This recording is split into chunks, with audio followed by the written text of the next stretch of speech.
The presumptive Republican nominee is now openly identifying the political opponents that he believes should be facing charges. As Donald Trump fumed over a judge that he appointed, ordering his former aide, Steve Bannon, to report to prison next month, the former president fired off multiple all-caps posts on social media, demanding that the members of the January 6th Congressional Committee actually be the ones who are indicted, while also falsely accusing them, and all caps now, but I'm not going to shout, deleting and destroying all of their findings. The facts are, of course, the January 6th committee's work is available right now in an 845-page, 8-chapter report. You can read it yourself online.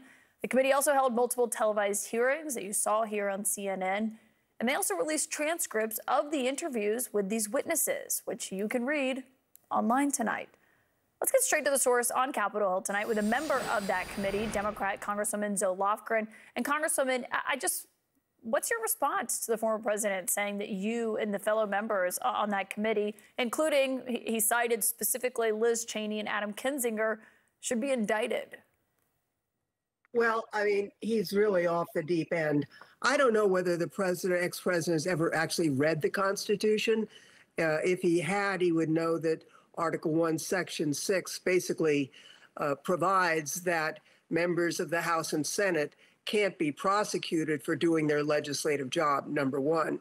Number two, we did a good job, and we referred matters to the Department of Justice where we found evidence.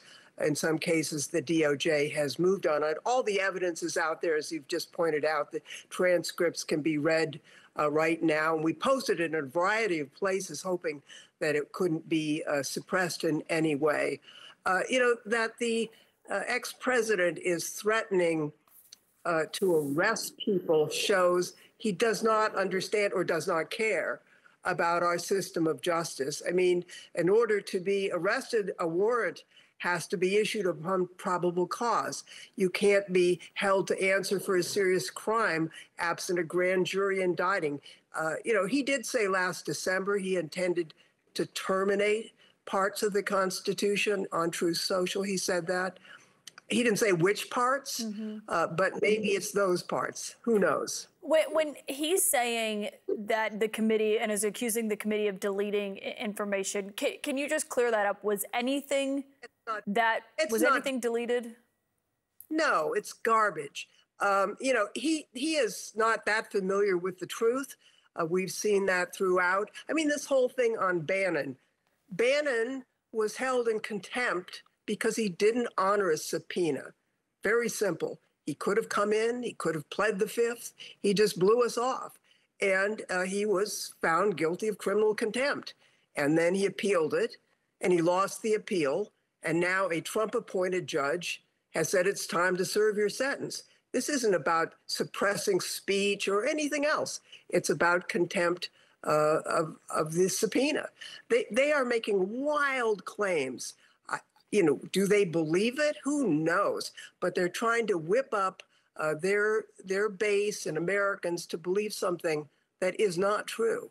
Well, also what's at the heart of this is, he was claiming executive privilege over that, even though he wasn't working for Donald Trump when at the end of his time in the White House, and certainly not during January 6th. Correct. That's why he was found guilty of contempt. He had no excuse for not coming in to testify, and there were things we wanted to know from him. We still don't know. What kind of things what did you want to ask Steve Bannon? If he had come, and he could have pleaded the fifth, as you noted, but what would you have wanted to be able to ask Steve Bannon? The day before, on his podcast, he basically predicted the disorder and the riot that happened the very next day. We do know that there was, from the telephone records, that there was substantial communication between the White House and Bannon, as well as Roger Stone, the day before. We needed to know what role he played. Clearly, the riot and the attempt to overturn the election, to overturn the Constitution, was premeditated. It was led by Trump, but also involved many others.